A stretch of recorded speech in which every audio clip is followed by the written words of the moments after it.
দক্ষিণ কলকাতার অন্যতম নামী পুজো মুদিয়ালি ক্লাব এবছর 90-এ পা দিয়েছে।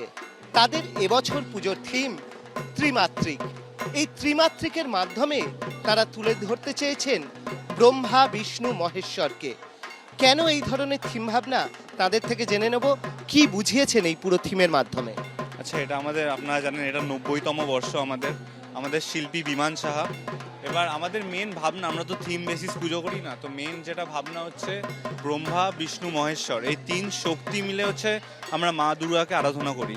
তো সেটাই আমরা এই 3D এফেক্টের মাধ্যমে এই প্যান্ডেলের মধ্যে তুলে ধরেছি।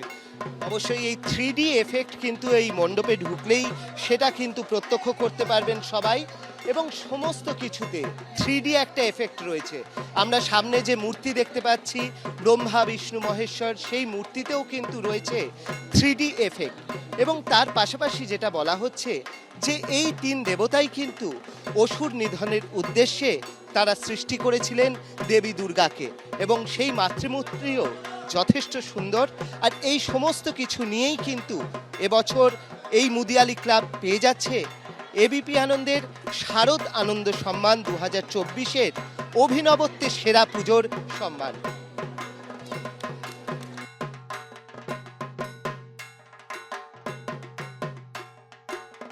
একদিকে যেরকমভাবে সুন্দর মণ্ডপ সজ্জা, তার পাশাপাশি তার সঙ্গে সাজুজ্য রেখে আলো, আর এই সব মিলিয়েই তারা পেয়ে যাচ্ছেন এই পুরস্কার।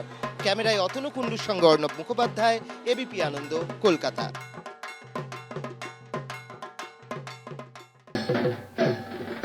টালা বারোয়ারির পুজো এবার পা দিল 104 বছরে। ব্যতিক্রমী ভাবনায় সেরা পুজোর সম্মান ছিনিয়ে নিল টালা বারোয়ারি।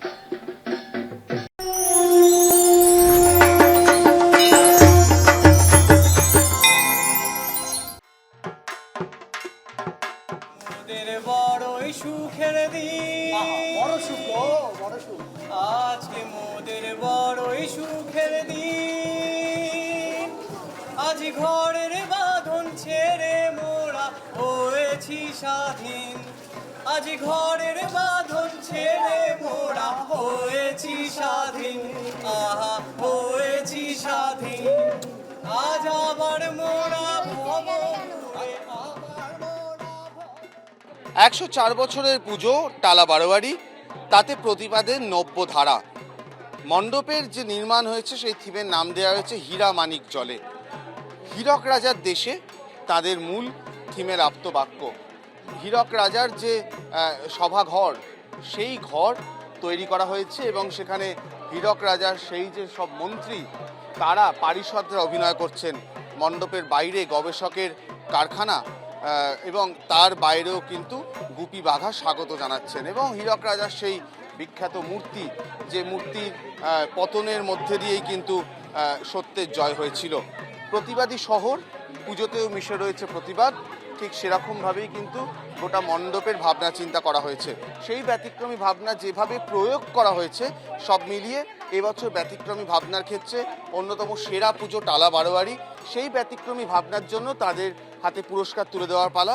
এবছরে অন্যতম সেরা পুজো টালা বারোয়ারি, শিল্পী রয়েছেন, উদ্যোক্তা রয়েছেন, তাদের হাতেই পুরস্কার তুলে দেওয়া। প্রতিবাদটা তো সার্বিকভাবে মানুষের নিজের ওপরে তার প্রতিবাদটাকে নির্ভর করে।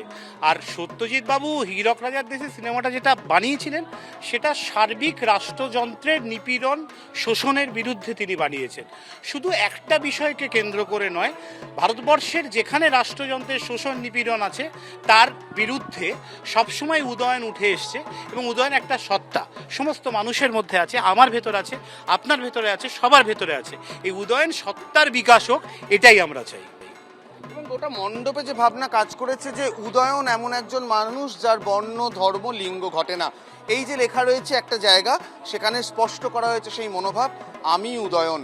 অর্থাৎ হীরক রাজার যে সভাঘর, সেখান থেকে বেরিয়ে এসে এখানে যেন একেবারেই উদয়নের জয়। যে প্রতিমা তৈরি করা হয়েছে, সেখানেও মনে হচ্ছে মানুষের মধ্যে থেকে দেবী উদয়ন রূপে এখানে কিন্তু দাঁড়িয়ে আছেন, এবং এই রাষ্ট্রযন্ত্রের বিরুদ্ধে সোচ্চার হচ্ছেন তিনি।